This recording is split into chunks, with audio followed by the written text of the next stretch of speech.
Récemment, des médias officiels chinois annonçaient des changements importants à venir pour le système des camps de travail en Chine.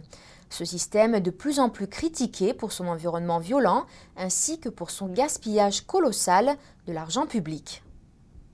On ne sait toujours pas très bien si le système chinois de rééducation par le travail sera ou non réformé. Mais ce système, composé principalement de camps de travail, est de plus en plus vivement critiqué pour l'emploi d'une brutalité extrême ainsi que pour le gaspillage de fonds publics. La semaine dernière, quelques responsables du Parti communiste chinois ont commenté le sujet et il semblerait que le régime chinois soit prêt à introduire des changements dans le système. Mais s'agira-t-il de changements superficiels ou d'une refonte significative ? Une seule chose est claire, l'abolition du système serait une grande économie pour les contribuables chinois. Le Bureau de la rééducation par le travail de la province du Guangdong a récemment publié son budget 2012. Celui-ci s'élevait à près de 82 millions de dollars, dont 90% venaient des taxes publiques.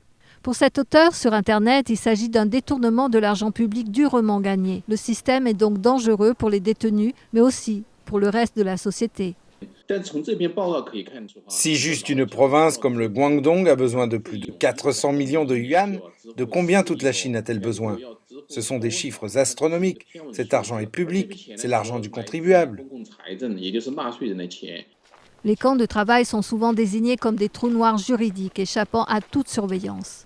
Les détenus y sont souvent gravement maltraités. Des individus issus de groupes réprimés en Chine sont envoyés dans ces camps de travail pour y subir des sessions intensives de torture. Le public chinois aurait donc son mot à dire dans la réforme de ce système. Je ne pense absolument pas que le parti pourra abolir ce système facilement. Il faut être fou pour penser que le parti va le faire. Il va simplement changer le nom. Le parti a déjà joué tellement de ces ruses au cours de l'histoire. Ce n'est pas la première fois. Selon des données officielles, il existe actuellement 350 camps de travail dans toute la Chine continentale, pour un total de 190 000 détenus. Mais les observateurs des groupes de défense des droits de l'homme pensent que le nombre exact de détenus dans les camps de travail chinois est d'environ d'1 million de personnes.